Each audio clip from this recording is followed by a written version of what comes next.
도시를 가로지르는 전개밖에 알려고 나가게 미래를 향해 트로피켓 지구는 사는 여정 속에 우리 모두의 드라이브 함께 타고 가자 배터리 충전을 가는 힘을 파워 조용한 주의 세상이 믿들린 그 순간 조신 넘치는 길 위로 나가는 발걸음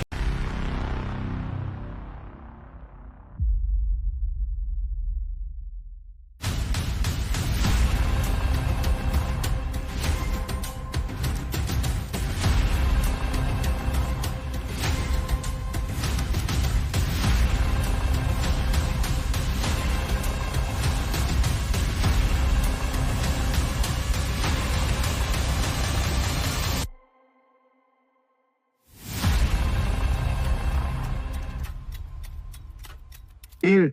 스페이스X의 스타쉽 7 상단단 손실 원인 분석. 안녕하세요 여러분, 오늘은 스페이스X의 최신 시험 비행 중 발생한 스타쉽 7 상단단 손실 사건에 대해 아주 세세하게 풀어 설명해 드릴 텐데요. 채널 구독과 좋아요 그리고 알림 설정도 잊지 마세요. 자, 그럼 지금부터 우주로 떠나볼 준비 되셨나요? 먼저 이번 시험 비행은 스페이스X가 우주 탐사의 새로운 장을 열기 위해 시도한 대담한 도전이었습니다. 2025년 1월 16일 스타쉽은 성공적인 발사를 기록했고 하단부 부스터의 두 번째 회수도 성공하는 등 여러 긍정적인 성과를 거두었어요. 그런데 여러분, 바로 그날 비행 중 상단단에서 뜻밖의 문제가 발생하면서 우리 모두의 관심과 우려를 불러일으켰습니다. 비행이 시작되고 약 2분 정도 지나자 스타쉽의 후방 즉 에틱이라 불리는 구역에서 첫 번째 플래시가 관측되었어요. 이 플래시는 단순한 빛의 반짝임이 아니라 중요한 경고 신호였는데요. 에틱은 액체 산소 탱크의 하단과 후방 히트실드 사이에 위치한 비압력 구역으로 평소에는 안정적인 상태를 유지하지만 이번 경우 센서가 압력 상승을 감지하며 누수가 발생했음을 알리는 역할을 했습니다. 여러분 상상해보세요. 마치 여러분이 집안에서 전기 스위치를 누르다가 갑자기 불빛이 깜빡이며 이상 신호를 보내는 것과 비슷한 느낌이라고 할 수 있겠죠? 이처럼 우주선 내부에서도 미세한 이상 현상이 감지되면 그 신호는 곧바로 기술자들과 엔지니어들에게 뭔가 이상해요 라고 외치는 셈이랍니다. 그런데 여기서 멈추지 않았어요. 첫 번째 플래시가 관측된 지 약 2분 후 또 다른 플래시가 발생하면서 이번에는 상황이 훨씬 심각해졌습니다. 두 번째 플래시와 함께 에틱 내에서는 지속적인 화재가 시작되었는데요. 이 불길은 단순한 불꽃놀이가 아니라 스타쉽의 엔진 시스템에 큰 영향을 미치게 됩니다. 마치 자동차 엔진이 과열되어 스스로 셧다운되는 상황과 유사하다고 볼 수 있는데요. 결국 스타쉽의 여러 엔진들은 안전을 위해 제어된 셧다운 절차를 시작하게 되었어요. 이 과정을 통해 통신이 점차 불안정해지다가 결국 비행 시작 후 약 8분 20초경에 전면적인 통신 단절로 이어졌습니다. 여러분, 여기서 잠깐, 혹시 자율비행 안전 시스템이 무엇인지 궁금하신 분 계신가요? 이 시스템은 위급 상황 시 우주선이 스스로 안전하게 비행을 종료하도록 설계된 시스템인데요. 안타깝게도 이번 사건에서는 상단단이 이미 파괴되고 통신이 끊기기 전에 이 시스템이 작동할 기회를 얻지 못했답니다. 스페이스X 측에서는 이번 상단단 손실의 가장 확실한 원인을 하모닉 반응에서 찾았다고 해요. 여러분, 하모닉 반응이라는 용어가 다소 생소하게 느껴지실 수도 있는데요. 쉽게 설명하자면 기계나 구조물이 일정한 주파수의 진동을 받으면 그 진동이 증폭되어 예상치 못한 큰 힘을 발생시키는 현상을 말합니다. 예를 들어 다리 위를 지나갈 때 일정한 간격으로 똑딱거리는 소리나 진동이 다리 전체에 영향을 미쳐서 구조적으로 위험해지는 상황을 상상해 보시면 됩니다. 이번 스타쉽의 경우 시험 환경에서는 전혀 보이지 않았던 강력한 하모닉 반응이 비행 중에 나타나 추진 시스템의 하드웨어에 평소보다 몇 배나 큰 스트레스를 주었어요. 이 강한 하모닉 반응 때문에 추진 시스템 내에서 기계적인 누수가 발생했고 이 누수가 결국 에틱 구역의 환기 능력을 초과하는 양의 프로펠런트 누출을 야기하게 된 거예요. 누수가 심화되면서 에틱 내에서 지속적인 화재가 발생했고 이로 인해 거의 모든 엔진들이 제어된 셧다운을 실행하게 된 것입니다. 여러분, 이렇게 우주선 내부에서 작은 누수가 점점 커져서 결국 전체 시스템에 큰 영향을 미치는 과정을 보면서 기술의 정밀함과 위험 관리의 중요성을 다시 한번 느끼게 됩니다. 이 사건은 우주항공 분야에서의 혁신적인 시도와 도전이 얼마나 복잡한 변수들을 내포하고 있는지를 보여주는 대표적인 사례라 할 수 있습니다. 스페이스X는 이번 사건을 통해 얻은 데이터를 바탕으로 향후 시험 비행에서 이러한 환경적 요소와 하모닉 반응에 의한 영향을 미리 예측하고 개선할 수 있는 방안을 마련할 예정입니다. 기술 개발 과정에서는 이런 예기치 못한 변수들이 반드시 발생하기 마련인데요. 그럼에도 불구하고 도전하는 용기와 혁신의 정신이 오늘날 스페이스X를 세계 최고의 우주 항공 기업으로 자리매김하게 한 핵심 요인 중 하나라고 생각합니다. 여러분, 지금까지 설명드린 내용이 다소 전문적으로 느껴지실 수도 있지만 쉽게 비유하자면 이번 사건은 마치 여러분이 집에서 전기 콘센트에 과부하가 걸려서 갑자기 불이 나기 직전에 안전장치가 작동하는 상황과도 비슷합니다. 모든 시스템은 평소에는 아무런 문제 없이 작동하지만 예상치 못한 외부 요인의 경우에는 강력한 하모닉 반응으로 인해 급격한 변화가 발생하는 것이죠. 여러분, 이와 같은 우주항공 분야의 첨단 기술 개발 과정은 늘 성공만 있는 것이 아니라 이렇게 실패와 문제 해결 과정을 통해 점점 더 완벽한 시스템으로 발전해 나가는 모습이 정말 인상적이지 않나요? 앞으로도 스페이스X는 이와 같은 도전과 실패를 통해 계속해서 기술적 한계를 극복하고 우리에게 더 큰 혁신을 선사할 것이라고 믿어 의심치 않습니다. 테슬라 사이버트럭 관련 미국 국무부 문건 수정 의혹, 먼저 여러분 잠시 상상해 보세요. 전 세계의 이목이 집중되는 가운데 미국 국무부가 전기 픽업 트럭 바로 테슬라 사이버 트럭에 대해 무려 4억 달러라는 어마어마한 계약금을 지급할 예정이라는 소식이 터진 거예요. 그런데 이 계약금 여러분 단순히 숫자만 봐도 어머 이건 대박이네 라는 느낌을 주는데요. 이 돈은 정치인들의 안전한 수송을 위해 사이버 트럭을 방탄 개조한 버전을 만들기 위한 계약이었답니다. 처음 이 소식이 나오면서 일부 보도에서는 트럼프와 테슬라 CEO 앨런 머스크 사이의 연루 의혹이라는 자극적인 논란도 함께 터졌었는데요. 이 부분은 나중에 조금 더 자세히 들여다볼 필요가 있겠죠. 자, 여기서 중요한 포인트 하나, 원래 보도되었던 내용 중에 한 가지 빠진 사실이 있었는데요. 바로 이 모든 협상과 계약 이야기가 사실 바이든 행정부 시절부터 시작되었다는 점입니다. 네, 여러분,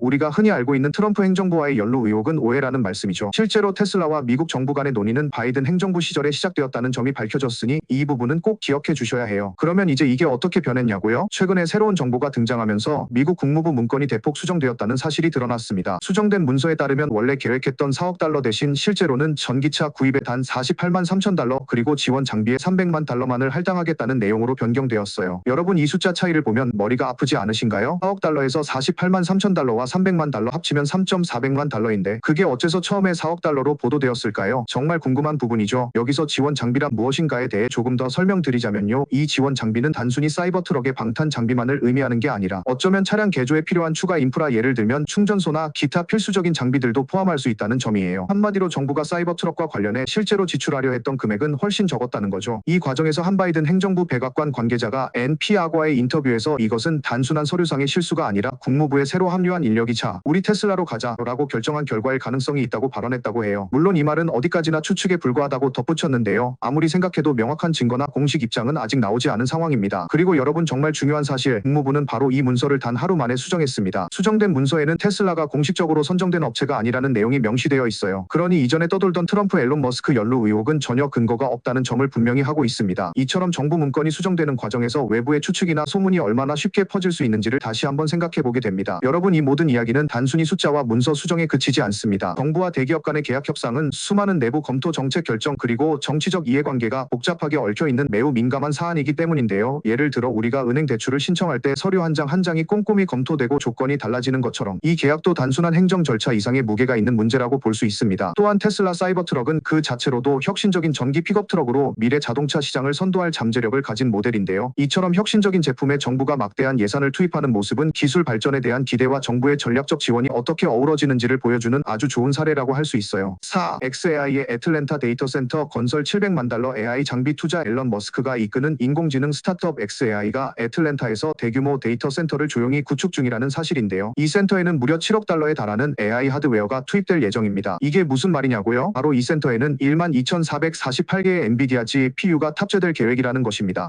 GPU가 무엇인지 궁금하신 분들도 계실 텐데요. 쉽게 말해 GPU는 우리가 게임이나 고해상도 영상, 인공지능 학습 등에 사용되는 슈퍼컴퓨터의 엔진 같은 역할을 하는 부품이에요. 이 데이터 센터는 그러니까 최신 기술이 집약된 일종의 AI 연구소라고 생각하시면 됩니다. 자, 그러면 이 데이터 센터의 구체적인 내용을 하나씩 살펴볼게요. 첫째, 애틀랜타 센터에는 총 12,448개의 GPU가 탑재될 예정입니다. 이 숫자만 봐도 정말 어마어마하죠? 그런데 여기서 더 흥미로운 사실은 이 중 대부분이 최신 세대의 하퍼 기반 H100 GPU라는 점인데요. 약 3% 정도는 엔비디아의 또 다른 모델인 A100 GPU로 구성될 예정입니다. 비즈니스 인사이더의 보도에 따르면 소셜 미디어 플랫폼 X가 이 시설에 필요한 A100 GPU 전량과 1만 1000개의 H100 GPU를 제공할 계획이라고 해요. 여러분 X라고 하면 바로 앨런 머스크가 운영하는 소셜 미디어 플랫폼인데요. 이처럼 머스크의 여러 사업 영역이 서로 긴밀하게 연결되어 있다는 점이 참 인상적이죠. 두 번째로 이 데이터 센터는 단순히 GPU만 설치하는 것이 아니라 디벨로풀톤이라는 애틀랜타의 경제 개발 기관에 제출된 문서에 따르면 인공지능 제품을 개발하고 학습시키기 위한 목적으로 사용될 예정이라고 합니다. 즉 이 센터는 단순한 서버실이 아니라 실제로 인공지능 연구와 개발의 최전선에서 혁신적인 AI 솔루션을 만들어내기 위한 핵심 인프라 역할을 하게 될 거예요. 이어서 투자금 배분에 대해서도 자세히 말씀드리자면요. 7억 달러에 달하는 컴퓨팅 하드웨어 투자 중에서 44200만 달러 약 4억 4200만 달러는 X가 그리고 25800만 달러 약 2억 5800만 달러는 xAI 쪽에 할당되어 있다고 전해집니다. 이처럼 두 기업이 협력하여 투자 비용을 분담하는 모습은 마치 두 친구가 큰 프로젝트를 위해 서로의 장점을 모아 함께 협력하는 것과도 같아서 서로의 강점을 극대화하는 전략이라 할 수 있겠죠. 그리고 여기서 잠깐 재미있는 비교 하나 해볼게요. 여러분 혹시 콜로서스라는 이름을 들어보신 적 있으신가요? xAI의 또 다른 프로젝트인 이 콜로서스는 현재 멤피스에 위치한 초대형 데이터 센터로 무려 20만 개의 GPU를 보유하고 있다고 해요. 콜로서스는 앨런 머스크가 세계 최대의 데이터 센터라고 소개한 만큼 그 규모 면에서 애틀랜타 센터는 비교하면 작은 편에 속하지만 각각의 역할과 기능 면에서는 서로 다른 전략적 목표를 가지고 운영될 예정입니다. 예를 들어 콜로서스는 거대한 데이터 처리와 슈퍼컴퓨팅 작업을 위해 설계되었다면 애틀랜타 애틀랜타 센터는 좀 더 집중적으로 인공지능 제품 개발과 학습을 위한 실험실 역할을 하게 되는 셈이죠. 또한 애틀랜타 데이터 센터에 관한 초기 보도는 포춘 매체에서 지난달 말에 처음 공개되었는데요. 그때 당시에는 X와 xAI가 디벨롭 풀톤과 유사한 협약을 맺었다는 내용만 언급되었고 시설의 규모나 상세 내용은 구체적으로 보도되지 않았습니다. 그러다가 최근 비즈니스 인사이드와 디벨롭 풀톤 관련 문서가 공개되면서 이번 시설에 투입될 예산과 장비의 세부 사항이 드러나게 된 거예요. 디벨롭 풀톤은 애틀랜타 경제개발기관 중 하나로 이번 프로젝트를 위해 약 7억 달러에 달하는 칩 케이블 그리고 기타 장비 구매를 위한 신해 채권 과정을 마련했다고 합니다. 이처럼 대규모 자금 조달과 인프라 구축 과정은 우리가 일상에서 쉽게 경험할 수 없는 거대한 투자 프로젝트의 한 단면을 보여주죠. 마지막으로 xAI와 X 두 기업 모두는 이번 애틀랜타 데이터 센터 건설에 대해서는 아직 공식적인 입장을 내놓지 않은 상태입니다. 이 말은 앞으로 관련하여 추가적인 보도와 발표가 있을 것으로 예상된다는 것이죠. 여러분, 이러한 대규모 프로젝트는 한 번에 모든 것을 공개하지 않고 점진적으로 정보를 공개하는 경우가 많습니다. 그러니까 앞으로도 지속적으로 이 프로젝트에 대한 업데이트를 주의 깊게 살펴봐야 할 필요가 있겠죠. 오늘 이 영상이 여러분께 최신 기술 동향과 대규모 투자 프로젝트의 현장을 생생하게 전달해 드렸기를 바라며 혹시 추가로 궁금한 사항이나 여러분만의 의견이 있다면 댓글로 남겨주세요. 그리고 아직 구독하지 않으신 분들은 구독, 좋아요, 알림 설정 잊지 마시고 앞으로도 더욱 신선하고 깊이 있는 기술 소식으로 돌아오겠습니다. 감사합니다. 여러분, 다음 영상에서 또 만나요.